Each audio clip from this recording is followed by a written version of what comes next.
सोहळा आनंदाचा गजर विठुरायाचा अखंड हरिनाम सप्ताह मौजे गिरगाव तालुका वसमत जिल्हा हिंगोली। प्रक्षेपण आपल्या आवडत्या मराठी हॉटस्पॉटवर। इकडे लक्ष द्या। ज्यांनी भजन करून ज्याची वाणी पवित्र झाली ना महाराज, त्याच्या तोंडातला शब्द खरा ठरतो। 60 वर्षाच्या वांजबाईला मुलगा होतो। ही आमच्या बीड जिल्ह्यामध्ये गहिनीनाथ गडकर वामन भाऊची कृपा। 60 वर्षाच्या वांजबाईच्या पदरामध्ये नारळ टाकलं आणि तिला मुलगा झाला। मेलेला माणूस जिवंत करून त्याच्या हातातून ज्ञानेश्वरी लिहून घेणं, मेलेला माणूस जिवंत करून ज्ञानोबारायांनी त्याच्याकडून ज्ञानेश्वरी लिहून घेतली। ही साधूची ताकद आहे महाराज। माझ्याकडे लक्ष आहे तुमचं।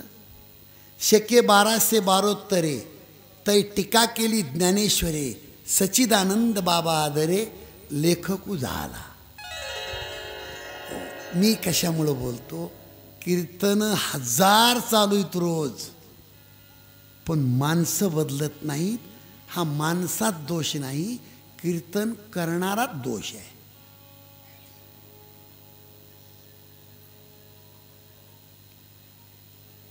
आणि याचं तुकाराम महाराजांनी प्रमाण लिहून ठेवलंय। तुकाराम महाराजांनी प्रमाण लिहून ठेवलंय।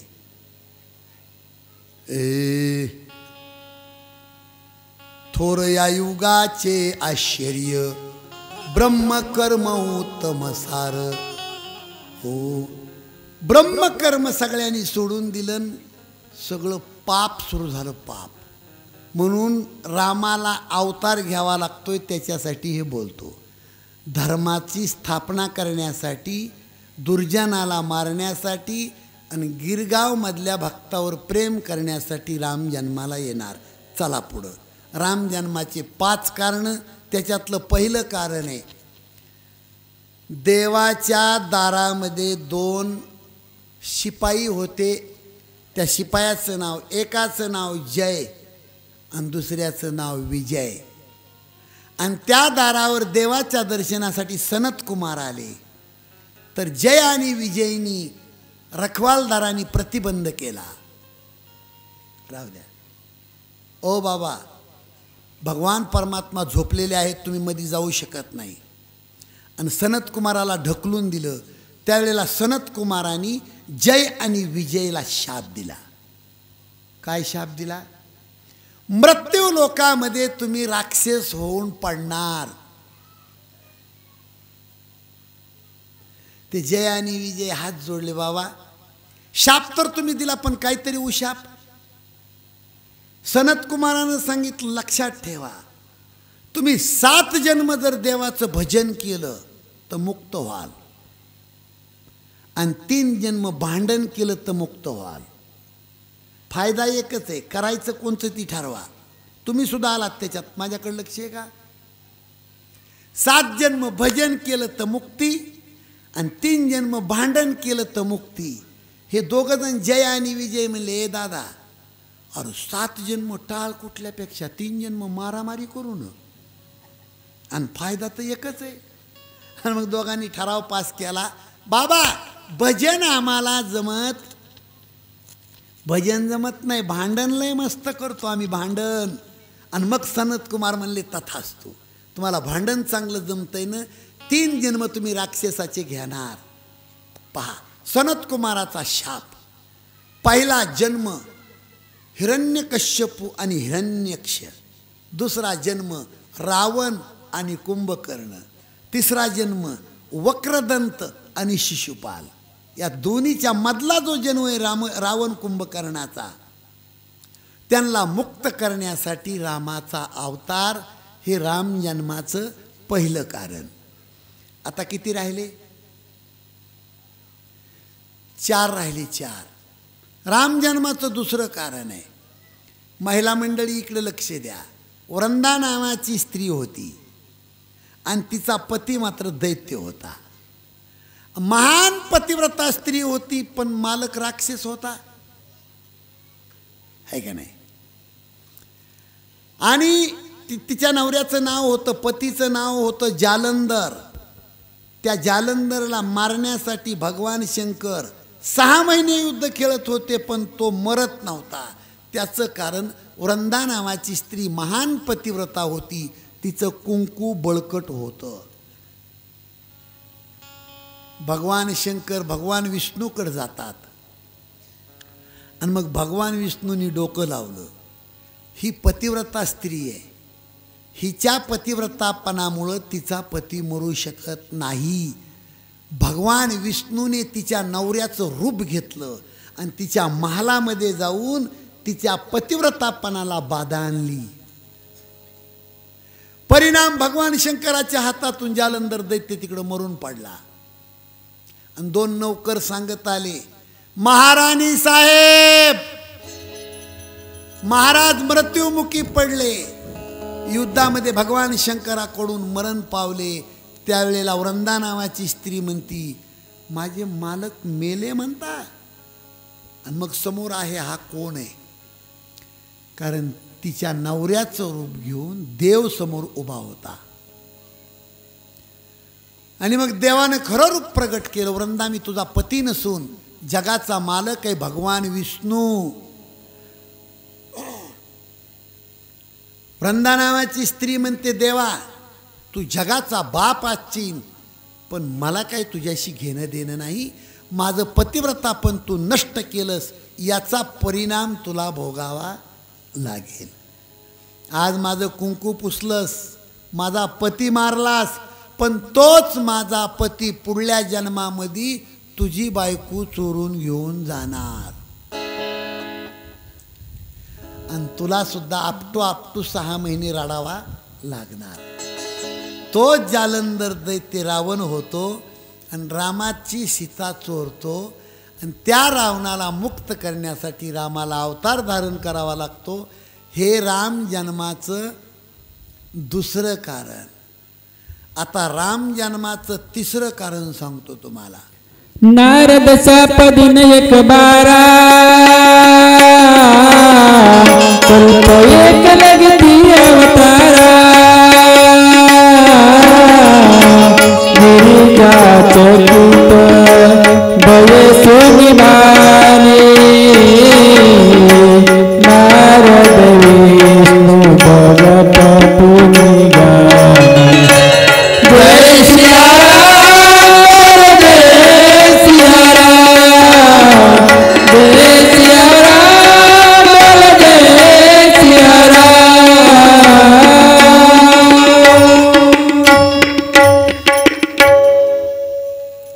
हे रामायण कोण कोणाला सांगतंय माहिती आहे तुम्हाला? मी जसं रामायण तुम्हाला सांगतोय तसं आत्ता सध्या कैलासावर भगवान शंकर पार्वतीला रामायण सांगतात. आणि जशाला तसंच प्रयाग तीर्थावर याज्ञवल्के महामुनी भारद्वाज ऋषीला रामायण सांगतात. रामायण सांगता सांगता महादेव म्हणले, पार्वते तुला राम जन्माचं तिसरं कारण सांगतो. अगं एक दिवशी नारदानी देवाला शाप दिला. आता पार्वती माईला ही गोष्ट खटकली ना.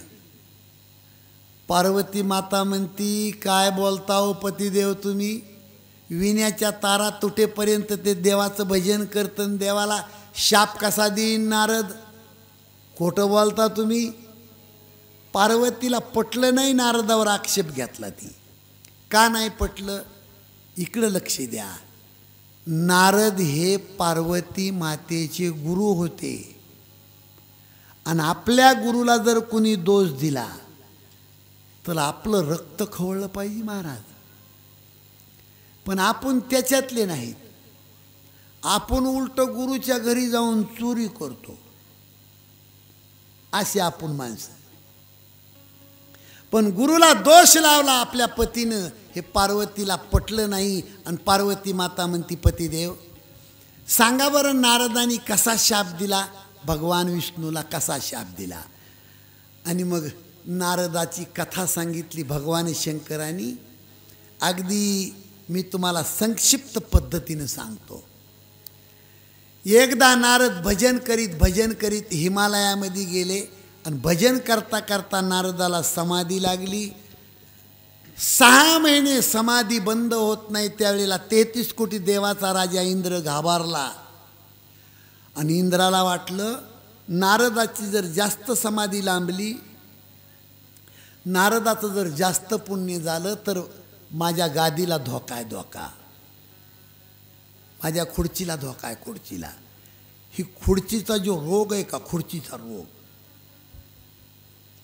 मला वाटतं तुमच्याकडे निवडणूक नसती का? ह्यो खुर्चीचा जो रोग आहे का, रोग, तो इंद्रापासून आहे, आतापासून नाही. इंद्राला वाटलं नारदाचं जास्त पुण्य झालं तर माझ्या खुर्चीला धोका आहे, म्हणून इंद्रानं नारदाच्या समोर अप्सरा नाचवण्यासाठी पाठवल्या. 9 जवान अप्सरा येऊन नारदाच्या समोर, आणि कामदेव, स्वतः कामदेव येतो नारदाला भंग करण्यासाठी. पण थकला कामदेव, नारद काय डोळे उघडीत नाही. कामदेव वापस येतो. तिथून पुढं 6 महिन्यांनी नारदानी डोळे उघडले. पण नारदाला एका गोष्टीचा गर्व आला. माझ्याकडे लक्ष आहे का? इकडं बघा, इकडं लक्ष द्या. रामायण ऐकण्यासाठी समोर बसलेली जी व्यक्ती आहे, कुणीही असो, त्याच्या डोळ्याची नजर नीट महाराजाच्या नाकावर लागती.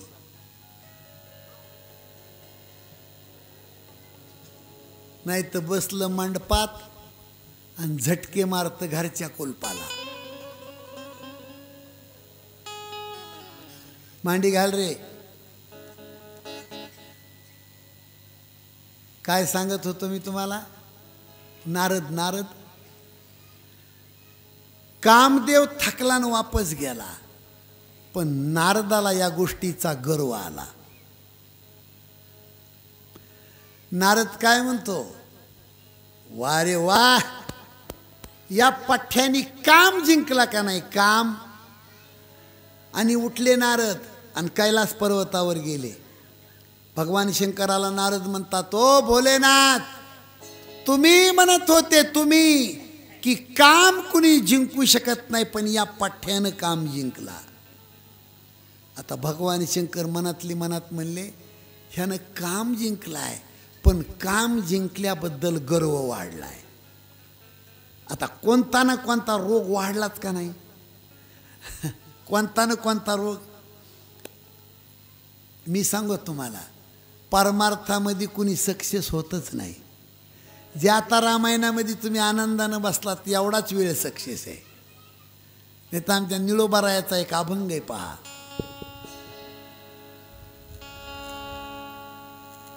नाना साधनाच्या केल्या खटपटा, परित्यान पवती याच्या दारवंटा, जाणू जाता जाणीव घाली आडफाटा, योगाभ्यासे सिद्धी रोधिता ती वाटावो, धन्य ही आनंदाची सापडली वेळ, तेने संत सज्जन भेटले सकळ, त्यांनी फेडियला बुद्धीचा ओमळ, दृष्टी दावियला यशोदेचा बाळवो, धन्य ही आनंदाची सापडली वेळ. इकडे लक्ष द्या. साधी सोमवार करणारी बाई असली ना, मावश्या तुमच्याकडे 16 सोमवार धरतात का मावश्या? खडे खडे सोमवार. खडे सोमवार म्हणजे इळानी माळ निसती खडी साखर चगळीत राहते ती बाई. खडे सोमवार मावशी धरत्यात तिकडे मावश्या. 16 सोमवार धरती, पण महिना महिना नवऱ्याचं बनेल सुद्धा धुत नाही. 16 सोमवार धरती.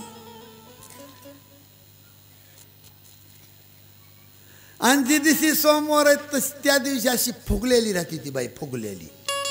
तिला वाटतं बाई माझ्यासारखा देवदेव कुणी करीतच नाही. एवढा गर्व येतो तिला, गर्व. मी कशासाठी बोलतो? देवाचं एखादं व्रत मी करायला गेलात की त्याचा गर्व येतो. आता 4 धाम करून आलेले माणसं 1 महिनाभर गावात लोकांना नीट खाऊ देत नाहीत. 1 महिनाभर घरोघर सांगत हिंडती, आम्ही 4 धाम केले, आम्ही 4 धाम केले. कशाला केले? मरायला केले का लोकांना सांगायला? म्हणजे ते केलं त्याचा गर्व येतो, त्याचा गर्व येतो. तसं काम जिंकला नारदानी, पण त्याला गर्व आला. नेताजी काम जिंकला पण गर्व आला. मग कैलासावर भगवान शंकरानं सांगितले, शिंडीवाल्या इथं मोठ्यानं बोलतोस, पण वैकुंठात असं जाऊन करू नको. लगेच वैकुंठामध्ये भगवान विष्णूकडे नारद जातात. नमो नारायण, या या या या नारदा या या. भगवान विष्णूने नारदाचा आदर केला, पण नारद फुगल्याला नारद म्हणतो, काय या? तुम्ही म्हणत होते कामच कोणी जिंकू शकत नाही, या पठ्ठ्यानं काम जिंकला. आता तो देव आहे महाराज, देवाच्या नादाला लागत असतात का? देव मनातली मनात म्हणले, माझ्या लाडक्या नारदानं काम जिंकला, पण काम जिंकल्याचा गर्व लय आला. म्हणून देवानी असा कुटाणा केला नारदाचा. तुम्ही इकडं लक्ष द्या. नारद गिरगावाहून वसमतला वापस निघाले आणि रस्त्यामध्ये एक नवीन नगर तयार केलं. त्या नगरीचा राजा तयार केला. त्या राजाच्या पोटी एक मुलगी तयार केली. त्या मुलीचं नाव विश्वमोहिनी ठेवलं. रस्त्यात मोठा मंडप टाकला. त्या मुलीचं लग्न ठरलं. जगातले राजे लोक त्या मुलीला जिंकायला आले आणि ह्या नारदाची त्या मंडपातून वाट.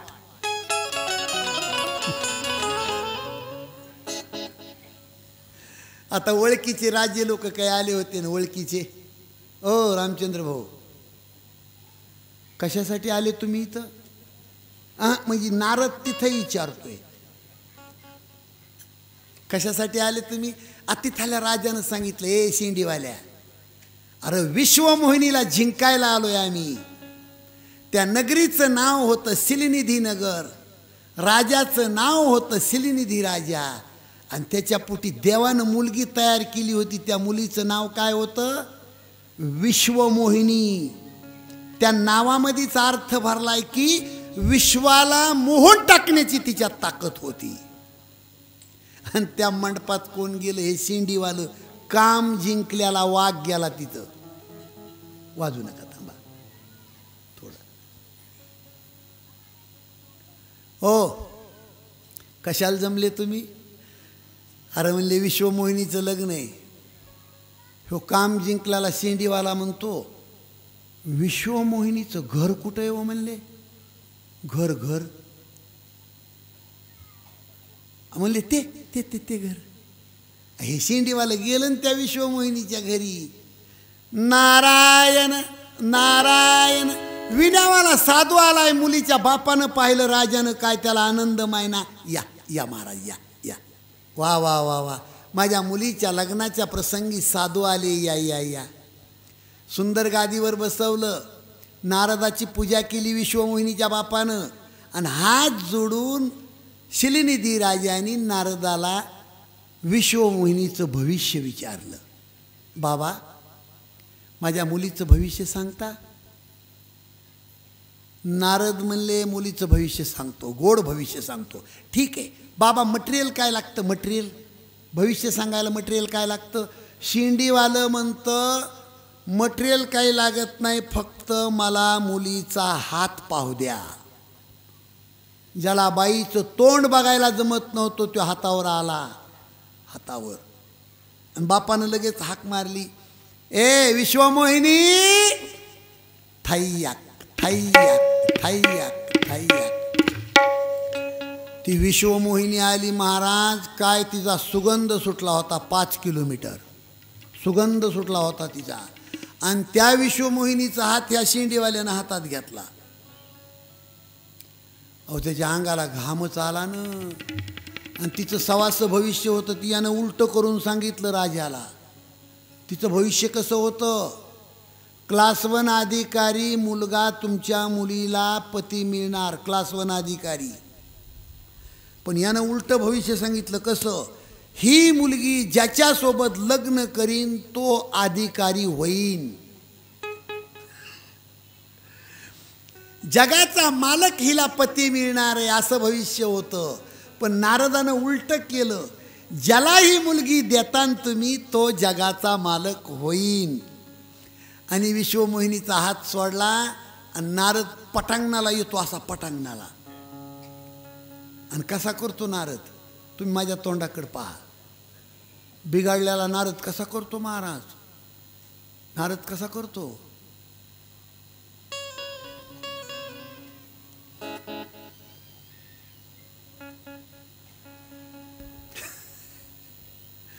पण या विश्वमोहिनीला जिंकण्यासाठी आपण काय केलं पाहिजे हे डोकं वापरलं. चला म्हणला देवाकडे, तिच्यापेक्षा आपण सुंदर बनलं पाहिजे. आता भगवान विष्णूनं छोकुटाना केलता. ह्यो नारद तिकडे यायच्या अगोदर देवच तिकडून रस्त्यानं अर्ध्यात आला.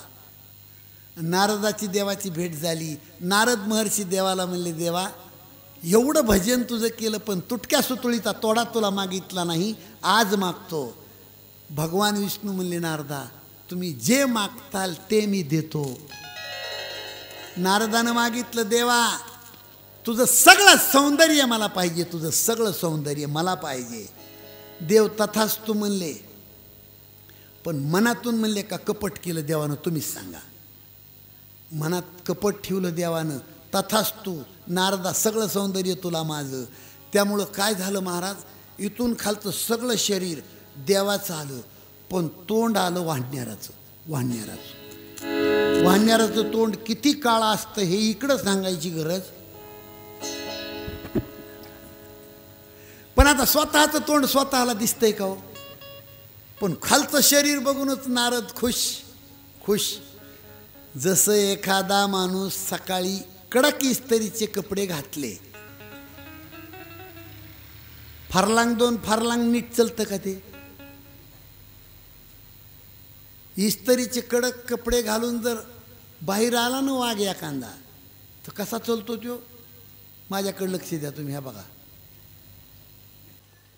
शहाण्या माणसाने गावाच्या एसीमध्ये जर पत्ते पिसले तर इथून पुढच्या तरुण मंडळीनं काय त्या शहाण्याचा आदर्श घ्यावा. जो माणूस दारू पितो, दारू, तो राक्षस आहे, राक्षस. जो माणूस परस्त्री गमन करतो, परस्त्री गमन. जो माणूस दुसऱ्याच्या धनावर आशा ठेवतो, जो माणूस आईला मानत नाही, बापाला मानत नाही, कथा कीर्तनाला, साधूला मानत नाही, देवाला मानत नाही. भगवान शंकर म्हणले, पार्वते जिनके यह आचरण भवानी ते जानहू निशिचर सब प्राणी. त्याला म्हणतात राक्षस. पृथ्वी तलावर रावणाचं कुळ जन्माला आलं. थोडा आवाज कमी करा, बिलकुल थोडा. रावण काही साधी गोष्ट नाही. रावणाची संपत्ती तशीच होती, संतती तशीच होती, युक्ती तशीच होती, भक्ती तशीच होती, शक्ती तशीच होती. रावणाची श्रीमंती किती मोठी होती. भारत देशाची जेवढी किंमत तेवढी रावणाच्या झोपायच्या बेडरूमची किंमत होती.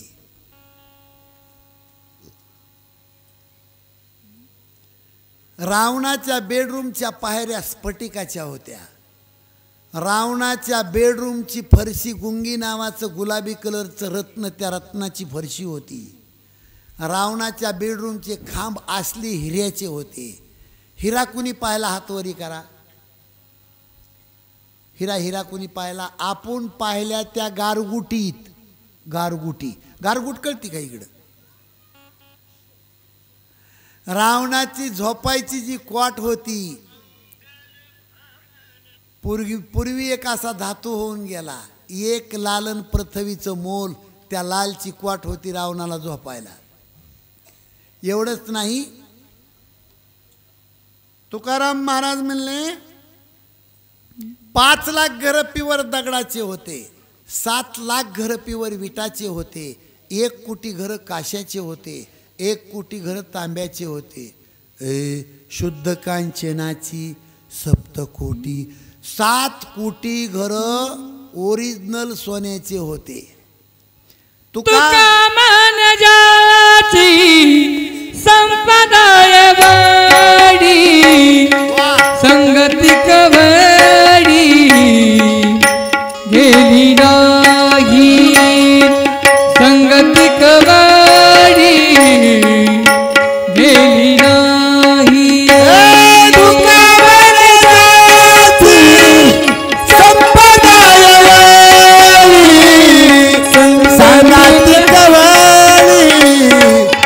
गेली नाही संगती कवडी गेली नाही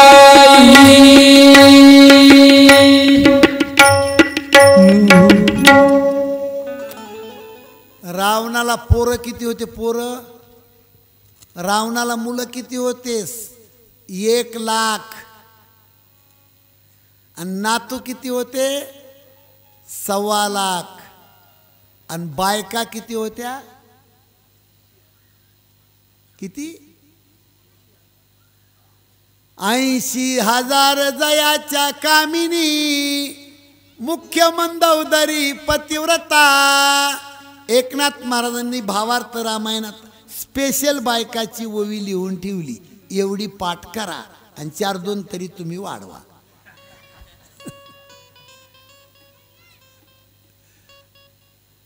ऐंशी 80,000 बायका, 1,25,000 नातू, 1,00,000 मुलं, तिन्हीची बेरीज झाली 3,05,000. एकट्या रावणाच्या घरात मतदान होतं. त्याला कुठल्या पक्षात जायची गरज नाही आणि तिकिटाची भीक मागायची गरज नाही. हमेशासाठी रावण आमदार जिंदाबाद. शक्ती तशीच होती. 3 वेळेस कैलास पर्वत हलवला. हो, भक्ती तशीच होती. 1,000 कमळ वाहण्याचा नियम होता. 999 कमळ वाहिले, 1 कमळ कमी पडलं. रावण उठला नाही, भक्ती अपूर्ण ठेवली नाही, स्वतःचं शिर कापलं, महादेवाच्या पिंडीवर वाहिलं. सर्व गोष्टींनी रावण संपन्न होता. रावणाने, कुंभकर्णाने आणि बिभीषणाने खूप मोठी तपश्चर्या केली. ब्रह्मदेव प्रसन्न झाले. ए रावणा, मी तुझ्यावर प्रसन्न आहे, बोल तुला काय पाहिजे. रावण म्हणतो, ब्रह्मदेवा मला मरण नको. ए पुर्यो,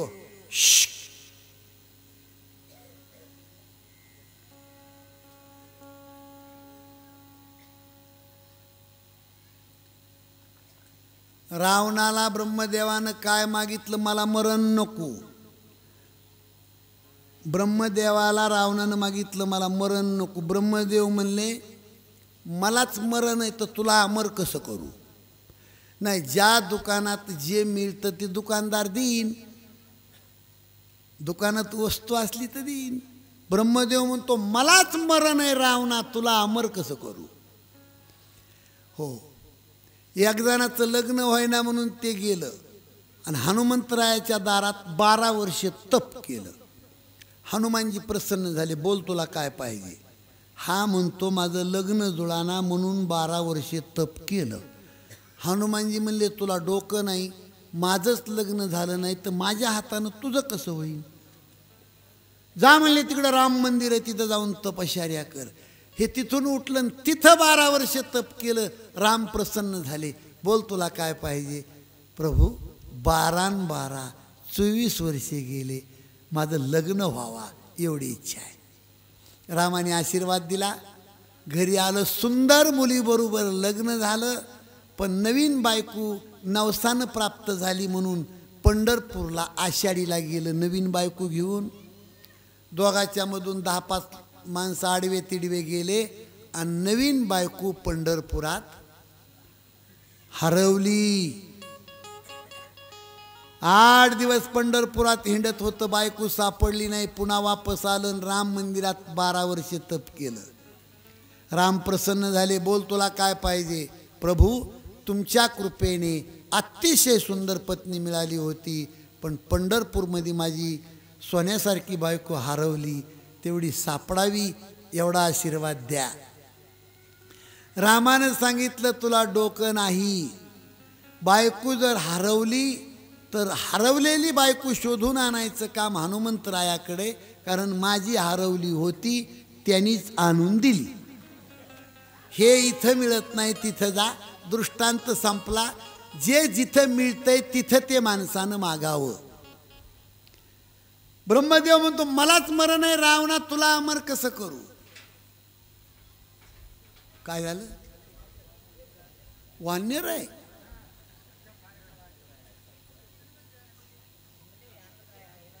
आल्या आल्या आल्या.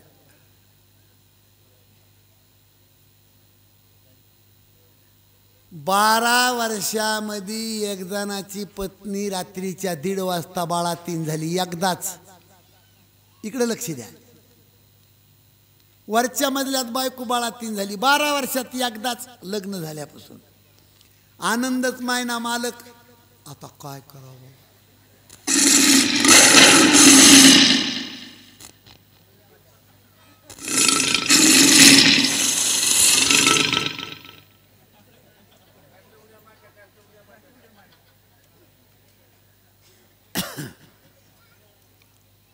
इकडे लक्ष द्या. वरल्या मजल्यात बायको बाळातीन झाली आणि रात्रीच्या 1:30 वाजता मालक खाल्ल्या मजल्यातून उठले, घर उघडलं. इकडे लक्ष द्या, इकडे लक्ष द्या तुम्ही. आणि गल्लीमध्ये मालक पळत सुटले, एका दुकानावर जाऊन थाप मारली. दुकानदार दुकान उघडा, ओ दुकानदार दुकान उघडा. दुकानदार म्हणतो कोण आहे रे? मी गल्लीतला नारायण आहे. नारायण काय पाहिजे तुला? 2 किलो पेढे पाहिजेत, उघडा दुकान. दुकानदार म्हणतो नारायण पेढ्याचं दुकान पलीकडून आहे, हे जोड्याचे, हे जोड्याचे पेढ्याचं पलीकडून आहे. दृष्टांत संपला. जिथं जे मिळतं तिथं ते मागायचे. ब्रह्मदेवाला रावण म्हणतो मला मरण नको. ब्रह्मदेवानं सांगितलं मला मरण आहे, तुला अमर कसं करू?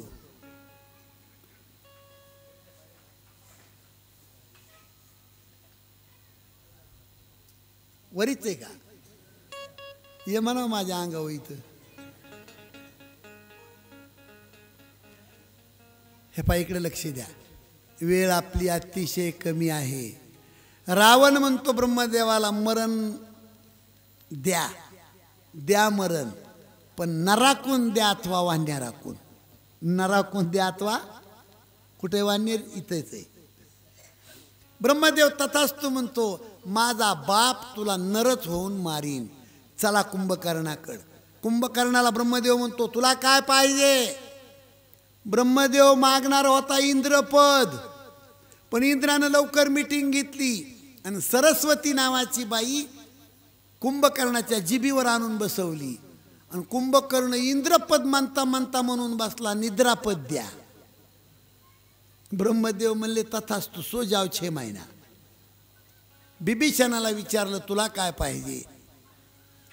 बिभीषण म्हणतो मला जन्म जन्म रती राम पद, याच जन्मात नाही तर जन्मोजन्मी प्रभूच्या चरणाची सेवा घडावी. सज्जनानो, रावणाने काही समाज हिमालयामध्ये पाठवला. हिमालयातल्या ऋषीमुनीकडून टॅक्स वसूल करून आणा. तुमचं सगळ्याचं लक्ष वानराकडे.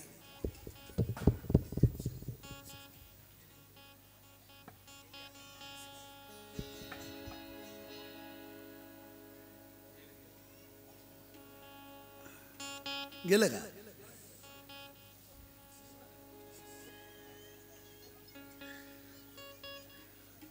ते काय तिकडल्या कोपऱ्यात येते.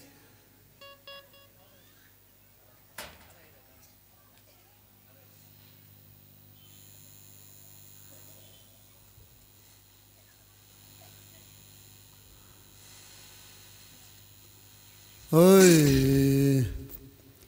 श्री राम जय राम जय जय राम. श्री राम जय राम जय जय राम. श्री राम जय राम जय जय राम. श्री राम जय राम जय जय राम. श्री राम बोला बोला सगळेजण. श्रीराम जय राम जय जय राम. श्रीराम जय राम जय जय राम. श्रीराम जय राम जय जय राम. श्रीराम जय राम जय जय राम. श्रीराम जय राम जय जय राम. श्रीराम जय राम जय जय राम. श्रीराम जय राम जय जय राम. श्रीराम जय राम जय जय राम. श्रीराम जय राम जय जय राम. श्रीराम जय राम जय जय राम. श्रीराम जय राम जय जय राम. श्रीराम जय राम जय जय राम. श्रीराम जय राम जय जय राम. श्रीराम जय राम जय जय राम. सर्वजण भजन करा भजन करा. जय राम जय जय राम. श्रीराम जय राम जय जय राम. श्रीराम जय राम जय जय राम. श्रीराम जय राम जय जय राम. श्रीराम जय राम जय जय राम. हे श्रीराम जय राम जय जय राम. बोला. श्रीराम जय राम जय जय राम. श्रीराम जय राम जय जय राम. श्रीराम जय राम जय जय राम. श्रीराम जय राम जय जय राम. श्रीराम जय राम जय जय राम. श्रीराम जय राम जय जय राम. श्रीराम जय राम जय जय राम.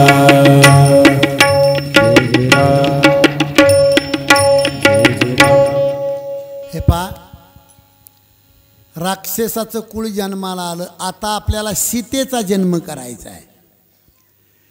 हिमालयामध्ये रावणाने उतून मातून गेलेले राक्षस पाठवले. जा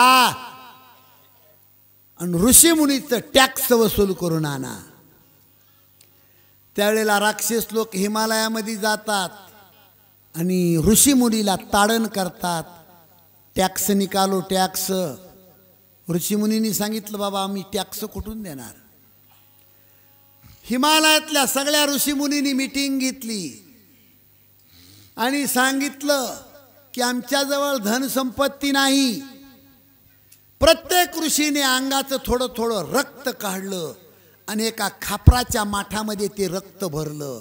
रावणाचा समाज त्यांच्या डोक्यावर तो रक्ताने भरलेला माठ दिला आणि ऋषीमुनींनी सांगितलं जा हे ऋषीमुनीचं टॅक्स रावणाला पोच करा आणि रावणाला सांगा ऋषीमुनीचा संदेश की या माठाला जर तू स्पर्श करशील तर जळून भस्म होशील.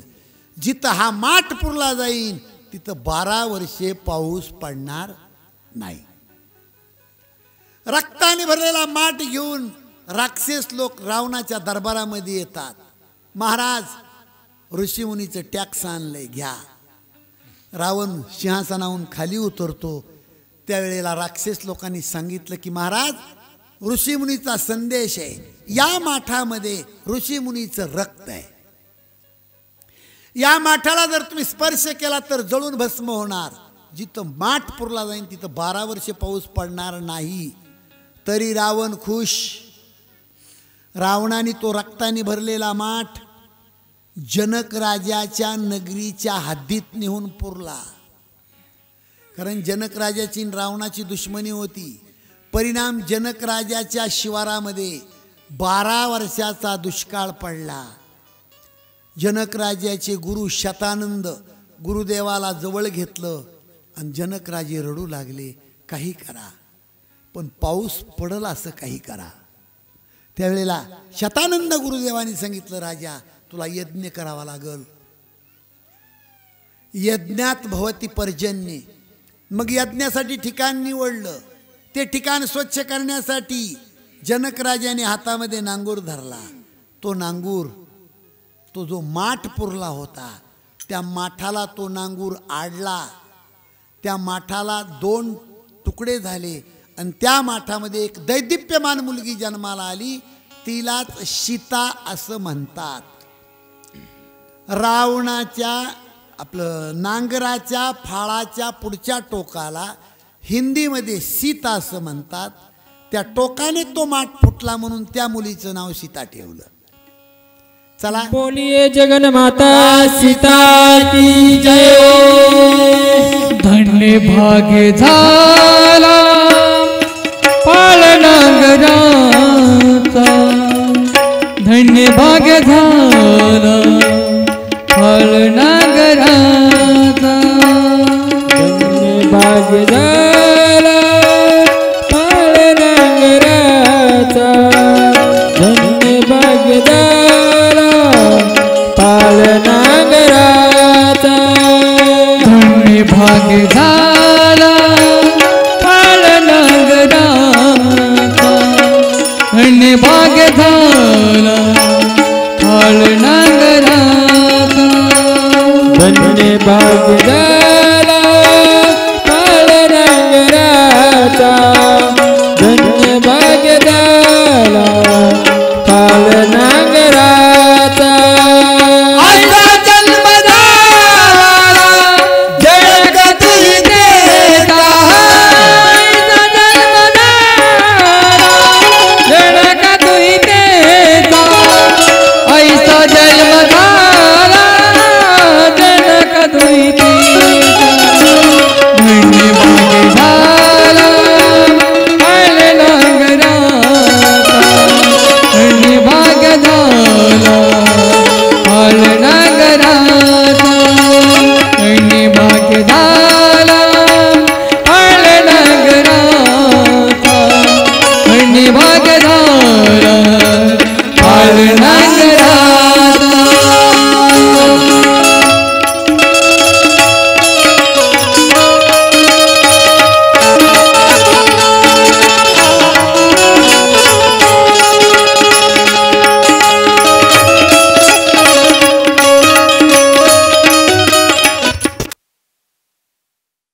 राम सीताराम सीताराम. सीताराम सीताराम सीताराम. सीताराम सीताराम सीताराम सीताराम. सीताराम सीता राम सीताराम. सीताराम सीता राम सीताराम सीताराम. सीताराम सीताराम सीताराम सीताराम. सीताराम सीताराम सीताराम सीताराम. हे 5 सर्वजण टाळी वाजवून भजन करा. भगवान परमात्मा गिरगाव मध्ये जन्म घेणार आहे. सर्वांनी मिळून देवाला हात जोडायचे, टाळी वाजवायचे. हे प्रभू ये लवकर गिरगाव मध्ये ये. सीताराम सीता राम सीताराम सीताराम. सीताराम सीता राम सीताराम सीताराम सीताराम सीताराम सीताराम सीताराम सीताराम सीताराम सीताराम सीताराम जय जय सुरनायक जन सुखदायक प्रणत पाल भगवंता गो द्विजहितकारी जय असुरारी सिंधु सुता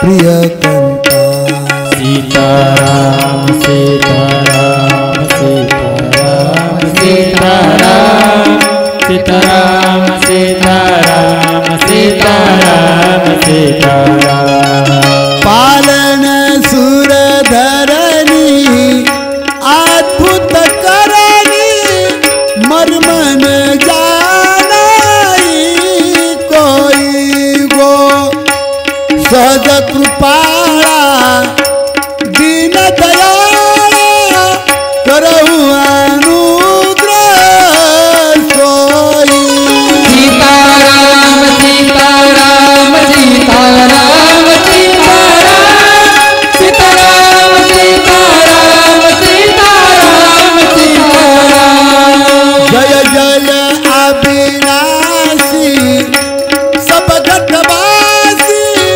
व्यापक परमानंदा अभिगत गोचित चरित पुनीत माया रहित मुकुंदा सीताराम सीताराम सीताराम सीताराम सीताराम सीताराम सीताराम सीताराम जेहि लागी विरागी अत्यानुरागी विगत मोह मुनि वृंदानिसी बासर ध्यावई गुणगन गावई जयति सच्चिदानंदा सीताराम सीताराम सीताराम सीताराम सीताराम सीताराम सीताराम सीताराम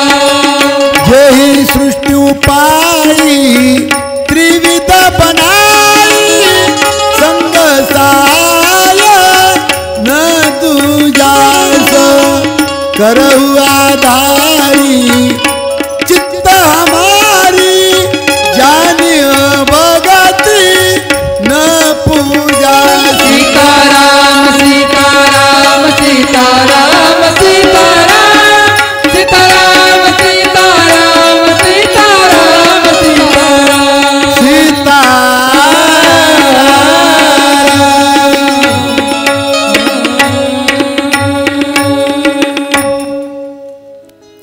इकडं लक्ष द्या पृथ्वी माता पापाचा बोजा सहन करू शकत नाही इकडं लक्ष द्या जगामध्ये सर्वात वजनदार वस्तू कोणती असेल तर त्याचं जाहीर उत्तर आहे पाप पाण्यापेक्षा पातळ काय जमिनीपेक्षा वजनदार काय अग्नीपेक्षा तेज कशात जास्त आहे आणि काजळापेक्षा जगात वस्तू काळी कोणती जल से पतला कौन है कौन भूमि से भारी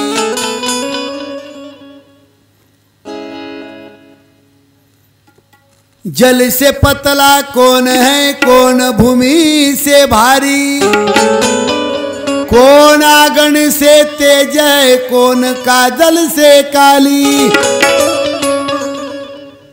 जल से पतला ज्ञान है पाप भूमि से भारी क्रोध अगन से तेज है कलंक काजल से काली जगामध्ये पाण्यापेक्षा पातळ वस्तू आहे ज्ञान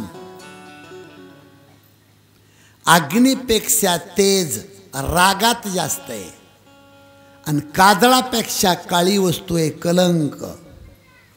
म्हणून माझी पाया पडून विनंती आहे तुम्हाला, कोणताही डाग धुवून काढण्यासाठी अनेक कंपन्यांनी अनेक साबणा तयार केल्या, पण माझ्या मायबापानो कलंक धुवून काढायची साबण आणखीन पैदा झाली. जल से पतला कौन है कौन भूमि से भारी, कौन आगन से तेज है कौन काजल से काली. जगात सगळ्यात वजनदार वस्तू जर कोणती असेल तर ते पाप आहे. पृथ्वीला पापाचा बोजा झेपत नाही. गाईचं रूप घेतलं पृथ्वी मातेनं आणि देवाकडे जाऊन रडू लागली 33 कोटी देव. त्यावेळेला देवानं आकाशवाणी केली, ऐका गिरगावमधील माझ्या राम भक्तांनो, अजिबात घाबरू नका. तुमच्या प्रेमापोटी, तुम्हाला सहकार्य करण्यासाठी, तुमचं समाधान वाढवण्यासाठी देवानं सांगितलं, थोड्याच वेळात मी गिरगावामध्ये अवतार धारण करतो. आणि गोस्वामी तुलसीजी कथेमध्ये बदल करतात. अयोध्येकडची कथा सुरुवात होते. इकडे लक्ष द्या. दशरथ राजाला सर्व गोष्टीचा सुकाळ होता, पण संततीचा दुष्काळ होता. सज्जनानो, तिघीजणी राण्यासमोर बसलेल्या होत्या, कौशल्या, सुमित्रा, कैकेयी. आणि दशरथ राजाला काय झालं काय माहिती, एकाएकी रडू लागले. डोळ्यातून पाण्याच्या धारा वाहतात. सज्जनानो, ज्यावेळेला एखाद्या वेळेस घराचा मालक रडतो ना, त्यावेळेला घरातल्या माणसाला रडा म्हणण्याची गरज पडत नाही. अखंड घर संपूर्ण रडतं. अचानक दशरथ राजे उठले आणि वशिष्ठ गुरुदेवाच्या आश्रमावर गेले आणि राजाच्या डोळ्यातलं पाणी पाहिलं. आणि वशिष्ठ गुरुदेवांनी सांगितलं, राजा, अरे एक नाही 4 पुत्र तुझ्या पोटी जन्म घेतील, पण त्या अगोदर तुला पुत्रकामेष्ठी नावाचा यज्ञ करावा लागेल आणि त्याही अगोदर तुला 2 प्राण्याची हत्या करावी लागेल. थोडासा आवाज कमी करा, थोडा. 2 प्राण्याची हत्या करावा लागेल असं सांगितलं. हातामध्ये बाणधनुष्य घेतला आणि शिकार खेळण्यासाठी अयोध्येचा राजा जंगलामध्ये जातो. माझ्याकडे लक्ष द्या. सुरुवात करा नाही तर शेवट घ्या, पण संसारात कोणाच्यात सुख नाही एवढं लक्षात ठेवा. रामाच्या बापाचं सांगतोय तुम्हाला, पोरं होण्यासाठी दुसऱ्याचं पोरगं मारावं लागलं, तेच पोरं शेवटी माती करायला जवळ नाही राहिले. हा संसाराचा शेवट आणि सुरुवात आहे. रावजी, लाईट आली की नाही? ती जनरेटर उद्या जरा पलीकडे वाढा थोडं.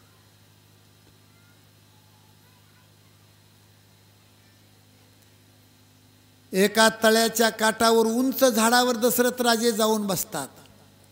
रात्रीच्या प्रसंगी एखादं जनावर पाणी पिण्यासाठी येईन आणि त्या जनावराची मी हत्या करीन, माझी शिकार साधन, आणि मग घरी गेल्याच्या नंतर मला लेकरं होतेन, ही आशा होती राजा दशरथाच्या मनामध्ये. सज्जनानो, तिथं पाणी प्यायला जनावर तर येत नाही, पण त्याच जंगलामधून आंधळ्या मायबापाची कावड घेऊन एक मातृपितृ भक्त श्रावण बाळ काशीला चाललेले असतात. इकडे लक्ष द्या. रात्रभर तहान सहन केली आंधळ्या मायबापानी, पण प्राण जाण्याची वेळ येते त्यावेळेला श्रावण बाळाच्या आईने श्रावण बाळाला पाणी मागितलं जात आहे. ए लेकर खाली बसा रे. अरे लेकराला खाली बसवा ना, शहाणे माणसं जवळ तुम्ही.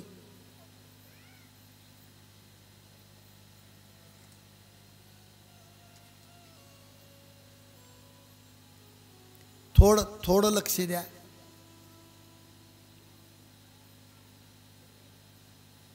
श्रावण बाळाच्या आंधळ्या माईने श्रावण बाळाला पाणी मागितलं. ए बाळा, पाणी पाजतो का रे बाबा? नको वाजू, राहू दे. पाणी पाणी पाजतो मला. त्यावेळेला श्रावण बाळाने आंधळ्या मायबापाची कावड आंब्याच्या झाडाला टांगली, हातामध्ये झारी घेतली आणि ज्या तळ्याच्या काठावर उंच झाडावर दशरथ राजे बसून आहेत त्या तळ्यावर गुडघ्या इतक्या पाण्यामध्ये जातो श्रावण बाळ आणि हातातली झारी पाण्यामध्ये बुडवली. बुडबुड बुडबुड असा आवाज झाडावर दशरथ राजाने ऐकला आणि लक्षवेधी बाण मारण्यामध्ये जगातला 1 नंबरचा राजा दशरथ जिथं बुडबुड वाजलं तिथं बाण सोडतो. सुई सुई करत बाण येतो आणि श्रावण बाळाच्या हृदयामध्ये घुसतो तो बाण. मेलो रे बाबा. श्रावण बाळ धरणीवर पडतो, पण तो आवाज दशरथ राजाने झाडावर ऐकला. अरे नक्की कोण्या तरी मानवाची हत्या माझ्याकडून घडली असावी. ब्रह्ममुहूर्तावर सरसर सरसर खाली उतरतो आणि जिथं श्रावण बाळ पडलेला होता तिथं अयोध्येचा राजा दशरथ येतो. तुम्ही हे चित्र डोळ्यासमोर आणा. श्रावण बाळ कसा पडलेला होता. अर्धा श्रावण पाण्यात होता, अर्धा श्रावण पाण्याच्या बाहेर होता. तळ्याच्या काठावरचं पाणी रक्ताने लालबुंद झालेलं होतं. श्रावण बाळाच्या डोक्याचे काळे कुरळे केस गालावर पसरले होते. श्रावण बाळाच्या तोंडातून फेस वाहत होता, हृदयातून रक्त गळत होतं, हातपाय खोडत होता, हातातली झारी उलटी पडलेली होती, बुडूबुडू पाणी सांडत होतं, आचक्या मारत होता, हातपाय खोडत होता. आणि ही परिस्थिती पाहून अयोध्येचा सम्राट लट लट लट लट कापतो आणि धाडीस करून त्या बाळाला विचारतो राजा दशरथ, ए कोण रे बाळ तू? तुम्ही कोण? मी अयोध्येचा राजा दशरथ माझं नाव आहे. अयोध्येचा राजा दशरथ तू? अयोध्येचा सम्राट राजा दशरथ तू? हो ना बाळा. बाळा मला माफ कर. अयोध्येचा राजा दशरथ मीच आहे, मलाच राजा दशरथ म्हणतात. आग लागू तुझ्या राजाला, आग. ए राजा, माझे आंधळे मायबाप मला मांडीवर घेऊन अयोध्येच्या सम्राट राजा दशरथाची कथा सांगायचे. माझ्या अंगाहून माझे आंधळे मायबाप हात फिरवायचे की बाळा श्रावणा, या पृथ्वी तलावर एक पराक्रमी राजा आहे, अयोध्येचा राजा दशरथ. की स्वर्गामध्ये इंद्राचं युद्ध लागलं तर इंद्राला संकटकाळी खालून वरी मदत करायला जातो, इतका मोठा सम्राट. आणि त्याचं नाव राजा दशरथ आहे, दशरथ. आणि तो दशरथ तूच का? तो राजा दशरथ तू? हो ना बाळा, मला माफ कर. तो राजा दशरथ मीच आहे. काय माफ करू तुला? ए राजा, तुला काय माफ करू? मी माफ करतो राजा, पण लक्षात ठेव माझे आंधळे मायबाप तुला कधी नाही माफ करणार. आणि दशरथ राजाला श्रावण बाळ त्याच्या जन्माची हकीकत सांगतो. माझ्याकडे थोडं लक्ष द्या. पडल्या पडल्या राजा दशरथाला श्रावण बाळ म्हणतो, राजा जन्मांध माझे मायबाप, जन्मांध, आणि त्यांच्या पोटी माझा जन्म झाला. राजा लहानपणापासून बाळाला मायबाप सांभाळीत असतात, पण माझ्यावर उलटी जबाबदारी पडली. लहानपणापासूनच राजा माझ्या आंधळ्या मायबापाला मला सांभाळावं लागलं. श्रावण बाळ राजा दशरथाला म्हणतो की रोज स्वयंपाक करायचा, माझ्या आंधळ्या मायबापाला जीव घालायचं, आणि मायबाप जीवन झोपले न झोपले. मातृपितृ भक्त होता. घडलं तर तुम्ही मायबापाची सेवा करा, नाही तर करू नका, पण श्रावण बाळाचं चरित्र मात्र हृदयामध्ये जिवंत ठेवा. श्रावण बाळ राजा दशरथाला म्हणतो, राजा रोज स्वयंपाक करून माझ्या आंधळ्या मायबापाला मी जीव घालीत होतो. जेवल्याच्या नंतर झोप लागत नाही तोपर्यंत माझ्या आंधळ्या मायबापाचे मी हातपाय चोपायचो. आणि हातपाय चोपत असताना माझे बाबा मला म्हणायचे, ए श्रावण, अरे असं म्हणतात लोक की माणसाच्या जन्माला आल्यावर एकदा तरी काशीला जावं, एकदा तरी. श्रावणा, कोण आहे रे बाबा, आंधळ्या मायबापाला काशीला घेऊन कोण जाईन असे बाबा मला म्हणायचे. म्हणून राजा मी निर्धार केला, माझ्या मायबापाची कावड बनवली, कावडीमध्ये माझे आंधळे मायबाप बसवले आणि आनंदाने मी काशीला चाललो होतो. राजा, अपरात्री बाळ कुठून आणून पाणी पाजील म्हणून रात्रभर माझ्या आंधळ्या मायबापांनी तहान सहन केली. पण शेवटी पहाटे 3 वाजता माझ्या आईचं नरडं कोरडं पडलं आणि तिनं पाणी मागितलं. बाळा, श्रावणा पाणी पाजतो का? माझ्या आईला पाणी पाजण्यासाठी हातामध्ये झारी घेतली आणि पाण्याचा शोध काढत इथं आलो राजा मी. पण काय करू, दुर्दैव माझं, पाणी पलीकडं राहिलं आणि तुझा बाण मात्र माझ्या अंगावर धावून आला. तुझ्या बाणाला मी माझ्या हृदयामध्ये जागा दिली. राजा, मी मरतो राजा, पण माझी शपथ आहे तुला, माझ्या आंधळ्या मायबापाला जर हे पाणी नेऊन पाजीत असशील तर मी आनंदाने प्राण सोडतो. राजा, मला वचन दे. महाराज दशरथ राजाने श्रावण बाळाला वचन दिलं, बाळा, मी तुझ्या मायबापाला पाणी पाजतो. आणि श्रावण बाळाने प्राण सोडला. श्रावण बाळाच्या पाऊल खुणावर दशरथ राजा जातो. आता बघा, इथून दिसल तुम्हाला, आंब्याच्या झाडाला कावड होती, त्या कावडीमध्ये आंधळे मायबाप बसलेले होते आणि इथून दिसतील तुम्हाला श्रावण बाळाचे आंधळे मायबाप रडत होते. श्रावण बाळाची आई म्हणत होती, ए बाळा श्रावणा, ए श्रावणा, पाणी मिळालं नसन राहू दे ते पाणी. नको रे बाबा पाणी, असा जरी येऊन तो आम्हाला भेटलास ना तरी आमची तहान आणि भूक आपोआप निघून जाती. मला खरं सांगा, तुम्ही रामायण ऐकायला आलात, किती भूक लागलेली असू द्या, किती तहान लागलेली असू द्या, जर पोटचा मुलगा येऊन माईला आणि बापाला भेटला तर आपोआप तहान भूक बंद होती. आता मी रामायणाला येताना अतिशय माझ्या जीवाचे मित्र फौजदार साहेब, त्यांचा फोन आला. त्यांना 3 मुलं होते. मोठा मुलगा बँकेमध्ये पुण्याला मॅनेजर होता, आणि त्याला रात्री अटॅक आला आणि मोठा मुलगा त्या फौजदाराचा मरण पावला. मला त्या साहेबांचा फोन आला, चोले महाराज, कुठं आहे तो महाराज तुम्ही? मी म्हणलं, भाऊ इकडं वसमतला रामायणाला आलो मी. इतके रडले साहेब म्हणले, चोले महाराज, माझा मोठा मुलगा बँकेत मॅनेजर होता, तो मरण पावला रात्री 7 वाजता, अटॅक आला. सगळ्यात मोठं दुःख आहे. पहाडावनी मुलगा जर मायबापाच्या समोर मरत असेल तर ते दुःख मायबाप सहन करू शकत नाहीत. रडत होती श्रावण बाळाची आई आणि तिची दुःखाची भाषा ऐकत होता अयोध्येचा सम्राट राजा दशरथ. जर बोलावं तर आवाज ओळखतीन, नाही बोलावं तर श्रावण बाळाला वचन दिलंय पाणी पाजायचे. बाळा, तुझ्या मायबापाला पाणी पाजतो वचन दिले. बोलावं तर आवाज ओळखतीन, नाही बोलावं तर वचन दिले. शेवटी दशरथ राजाला म्हणावं लागलं, घ्या पाणी.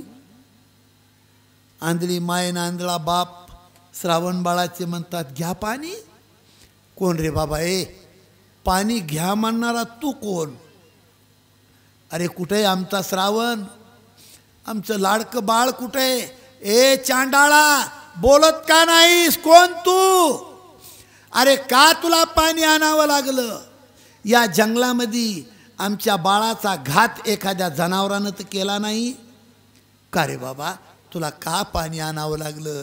त्यावेळेला नाविलाज दशरथ राजाला बोलावं लागलं, आई बाबा मला माफ करा, तुमचा गोंडस गोजीरवाना मुलगा श्रावण बाळ माझ्या हातातून तळ्याच्या काठावर श्रावण बाळाला बाण लागला आणि तुमचा बाळ गतप्राण झाला.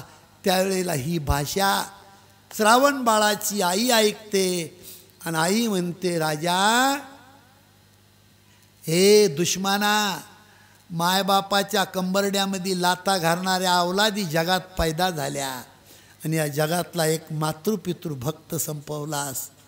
राजा फेक ते पाणी, फेक पाणी फेक राजा, पाणी पिणार नाही आणि हातपाय खोडून मरल्याशिवाय राहणार नाही. पण जाता जाता तुला आमचा शाप आहे. आमचा एकुलता एक पुत्र मरण पावला तुझ्या हाताने आणि बिगर पाण्याचं तडफडून आज एकुलत्या एक मुलासाठी मरतो मी. आम्ही मरतो, तुझ्या पोटी 4 मुलं जन्माला येतील, पण तुला पाणी पाजायला एक सुद्धा शिल्लक राहणार नाही. लक्षात ठेव राजा. आणि हातपाय खोडून श्रावण बाळाचे मायबाप सज्जनानो तिथं मरण पावले. तिघा मायलेकराचा अंतविधी केला राजा दशरथानी. ढोरासारखा रडला राजा दशरथ आणि जड पावलांनी अयोध्येमध्ये पहाटे पहाटे येतो राजा दशरथ. घडलेली सगळी घटना कैकेयीला सांगितली. कैकेयीच्या कानात सांगितलंय फक्त राजा दशरथाने. रामायणातले महत्त्वाचे मुद्दे लक्षात घ्या. हे कैकेयी, श्रावण बाळाची माझ्याकडून हत्या झाली. श्रावण बाळाच्या मायबापांनी मला शाप दिलाय, शाप. 4 मुलं तुझ्या पोटी जन्माला येतील, पण तू मारताना तुझा मुलगा एकही तुझ्याजवळ पाणी पाजायला राहणार नाही. कैकेयीच्या डोक्यामध्ये ही चक्कर घुमत होती, चक्कर. राम वनवासाला का पाठवला इथं त्याचं उत्तर आहे, इथं उत्तर आहे त्याचं. न जाणो माझा पती मारताना त्याच्या अगोदर तर 4 मुलं माझे मरून आहेत. यार ती माझ्या पतीला पाणी पाजायला एकही मुलगा जवळ शिल्लक राहणार नाही असा श्रावण बाळाच्या मायबापाचा जर शाप असेल तर मी 4ही मुलं राजा मरताना दूर देशावर पाठवून देते, म्हणजे माझे मुलं अटळ राहतील. हा त्याच्या पाठीमागचा हेतू आहे. असो सज्जनानो, दशरथ राजा पुत्रकामेष्ठी नावाचा यज्ञ आरंभ होतो. श्रंग ऋषीला बोलवण्यात येतंय. यज्ञ पूर्णाहुतीला येतो. एक पायस नावाचं फळ त्या यज्ञातून प्रसाद म्हणून ऋषी देतात राजा दशरथाला. त्या फळाचे 2 तुकडे केले. एक तुकडा कौशल्येला दिला, राहिलेल्या तुकड्याचे 2 तुकडे केले. एक तुकडा सुमित्रा मातेला दिला, राहिलेल्या तुकड्याचे 2 तुकडे दोन्हीही तुकडे कैकेयीला दिले. भावार्थ रामायणात वेगळ्या पद्धतीने पिंडघारीने झडपिला, अंजनीने तो शेविला, अंजनीच्या तपासाठी महारुद्र आले पोटी. ते ह्याच्यात नाही. पाहता पाहता तिघीही राण्या गरोदर राहिल्या. 9 महिने 9 दिवस भरले. ज्या दिवशी राम जन्माला येणार त्या दिवसाचं, त्या काळाचं, त्या तिथीचं, त्या दिवसाचं वर्णन केलंय.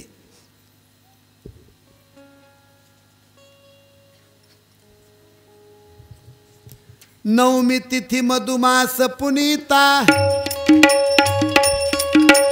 शुक्ल पक्षाभिजित हरिप्रीता, मध्य दिवसाती शीतन गामा, पावन काल लोक विश्रामा. हो, चैत्र महिना होता, नवमी तिथी होती, अभिजित नावाचं नक्षत्र होतं. सूर्यनारायण मध्यानीला आला होता. शेतकरी वर्ग काम करून आंब्याच्या थंड सावलीला दुपारी जेवायला थांबलेला होता. ऋषीमुनीच्या मनात आनंद होता.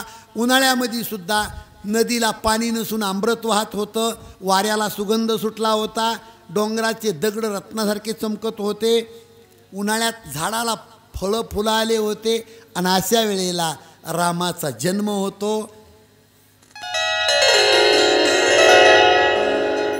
भय प्रगट कृपाळा दीन दयाळा कौशल्याईत कारी हरसित म्हातारी मुनी मनारी अद्भुत रूप विचारी वय प्रगट कृपाळा दीन दयाळा कौसल्याहितकारी हरसित म्हातारी मुनी मनारी अद्भुत रूप विचारी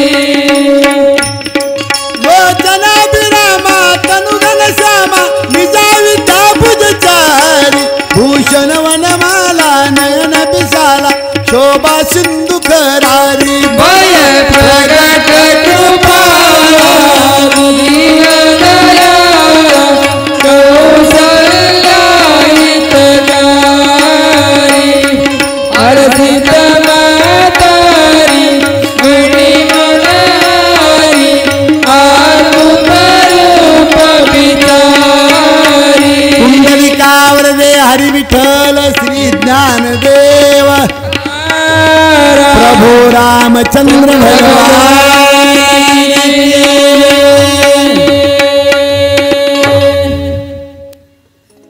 बाळाचा जन्म झाला आणि कैकेयीच्या पोटी मात्र 2 बाळाचा जन्म झाला. आता महिला मंडळीला विनंती आहे, गडबडीमध्ये आपण पाळणा बांधायचा विसरलो आज, तरीही पण मनाचा पाळणा करायचा. सगळ्या महिलांनी पाठीमागं पाळणा म्हणायचा. पहिल्या दिवशी बोलली गंगा नका बायानो करू तुम्ही दंगा दशरथ राजाला जाऊन सांगा घोड्या उभारा पाचिया रंगा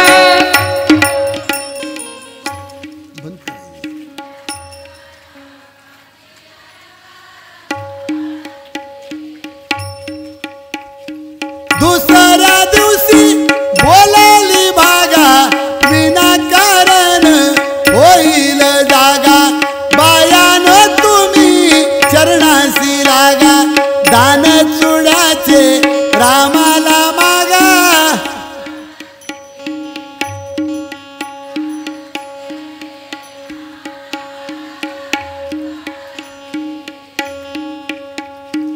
तिसऱ्या दिवशी बोलली उमा रामाच्या रूपाची लागे ना सीमा ऐसे बोलले महादेव.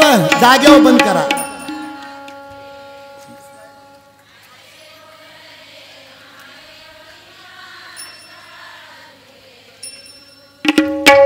चौथ्या दिवशी बोलली तारा आना सोनार आपुल्या घरा बाण धनुष्य रामाला म्हणा माय सगळ्या म्हणा.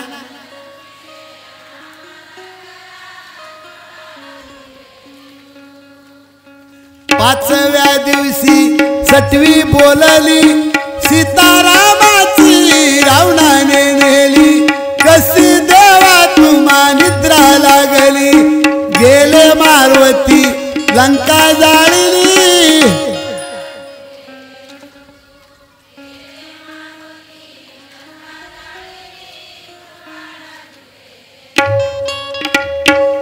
सहाव्या दिवशी जन्ना बोलली लक्ष्मणाला शक्ती लागली पहाडानाया गेले मारुती जिवंत केले उर्मिला पती.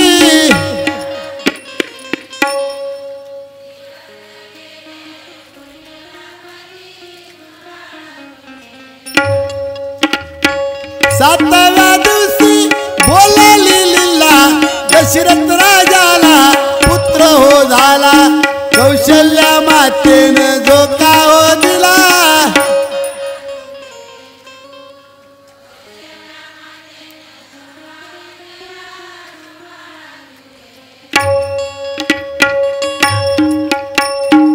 आठव्या दिवशी बोलली लीला दशरथ राजाला पुत्र हो झाला कौशल्या मातेनं झोका हो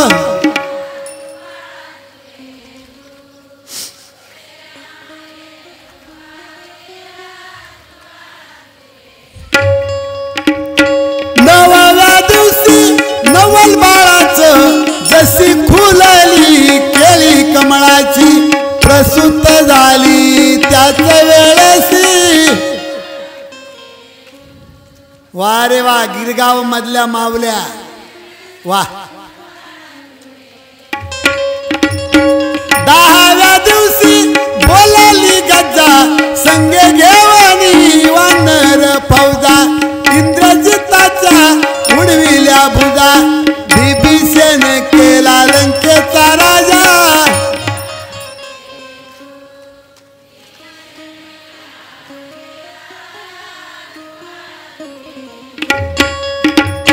अकराव्या दिवशी 11वा रंग ब्रह्म विष्णूला लागला छंद 5 हत्यार रामाचा संग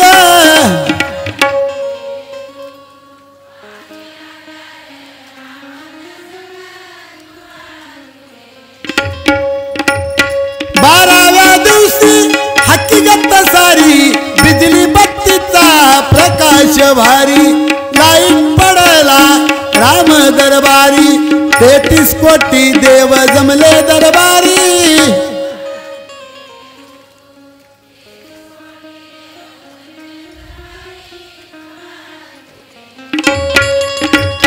तेराव्या दिवशी धनुष्य टाकिले लक्ष्मणा फुले अवतार शोधिले तेथून एक युग मागे लोटले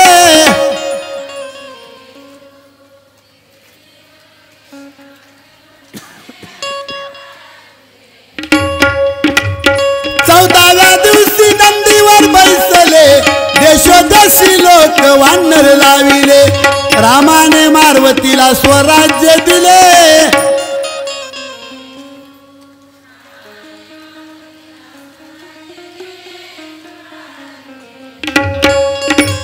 15व्या दिवशी अवतार बदलले कृष्ण पांडव पुढे निघाले कंस मामाला त्यांनी मारले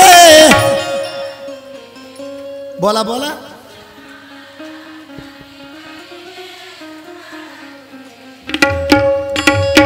16व्या दिवशी 16वा केला गुरु वशिष्ठ विद्या बोलला धन्य रामाचा पणा गायला धन्य रामाचा पणा गायला धन्य रामाचा पणा गायला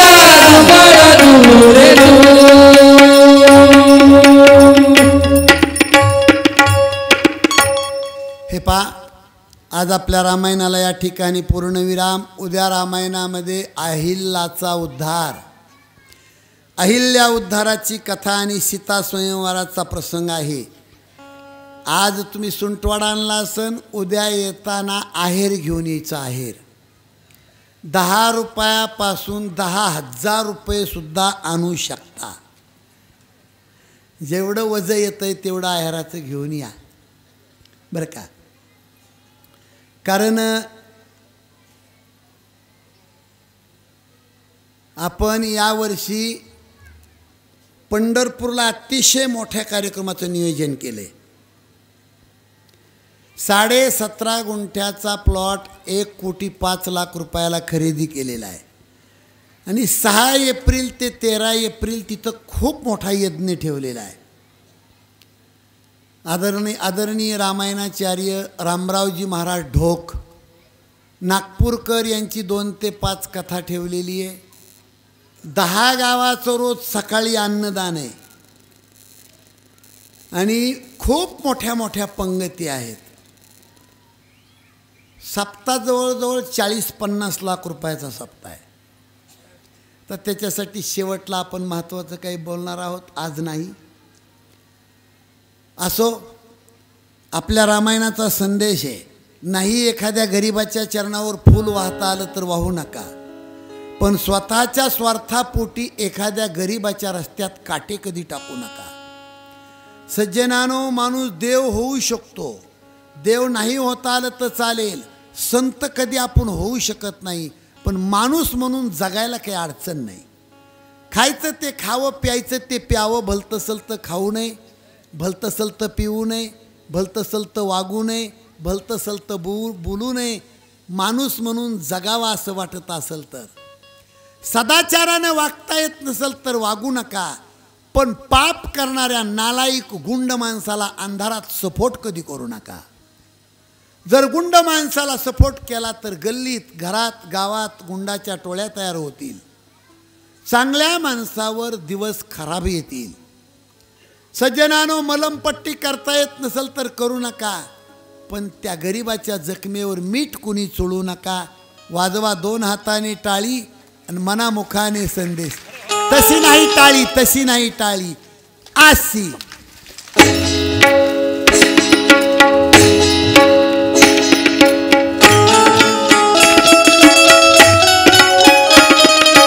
टाळी टाळी, वारे वा गिरगाव, छत्रपती शिवाजी महाराज स्वतः.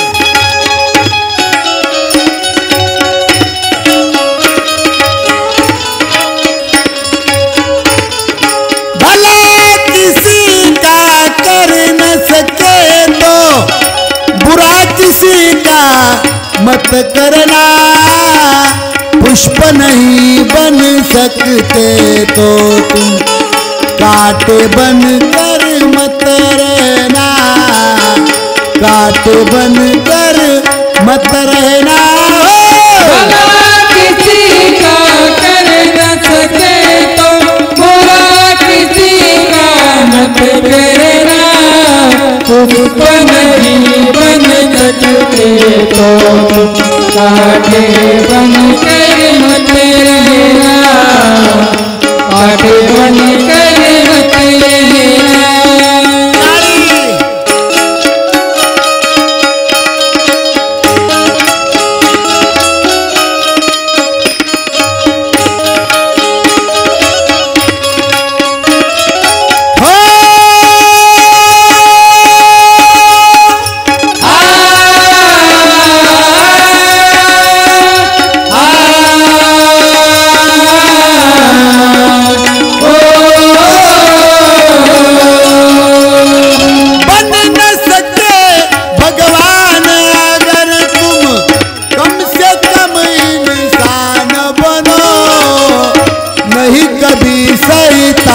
बनो, नहीं कभी हैवान बनो, नहीं कभी हैवान बनो. किसी का कर न सके तो बुरा किसी का मत करना, पुष्प नहीं बन सकते तो कांटे बन कर मत रहना, कांटे बन कर मत रहना. कर न सके सदाचार तो पाप में मत पधरना, घर न किसी का बचा सके तो झोपड़िया न जला देना, झोपड़िया न जला दे.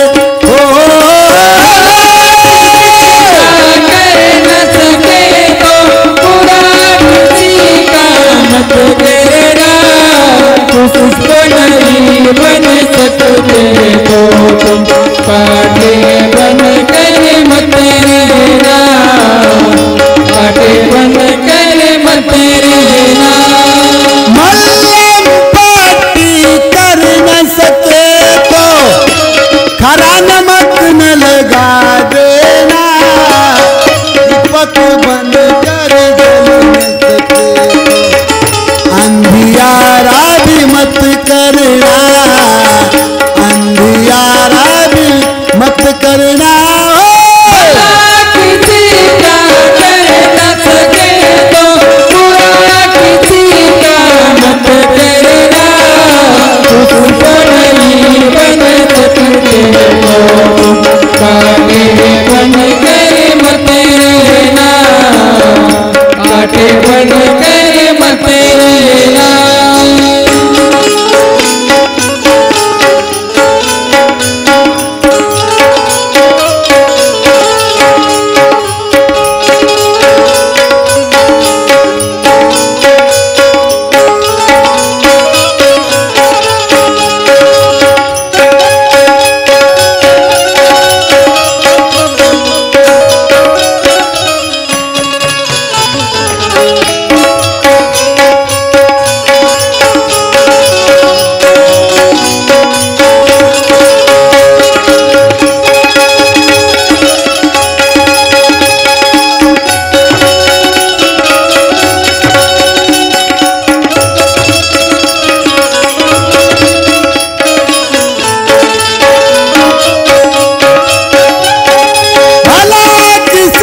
पहा आरतीसाठी सगळी मंडळी पुढे या, आरतीवाले आणि बाकीचे सगळे उठून उभा राहा.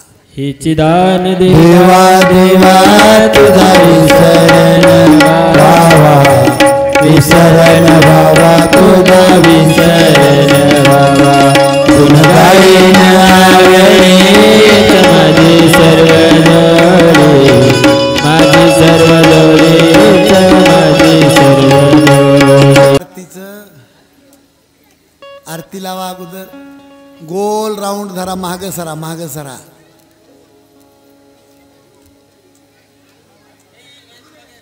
पुरी हो माग सरा थोडं.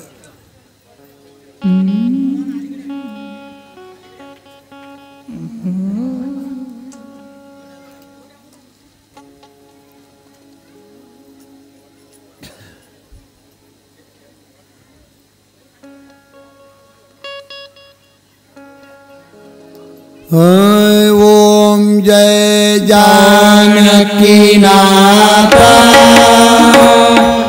प्रभु जय श्री रघुनाथा, दो कर जोड़े नव, दो कर जोड़े प्रभु मेरी सुन बाता. ओम जय जानकी नाथा, तुम्हारा गुनाथ हमारे प्राण पिता माता, प्रभु प्राण पिता माता, तुम हो सज्जन संगाति, तुम हो सज्जन संगाति.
आता विश्वात्मके देवे देवागे तो सावे. सोहळा आनंदाचा गजर विठुरायाचा अखंड हरिनाम सप्ताह मौजे गिरगाव तालुका वसमत जिल्हा हिंगोली. प्रक्षेपण आपल्या आवडत्या मराठी हॉटस्पॉटवर.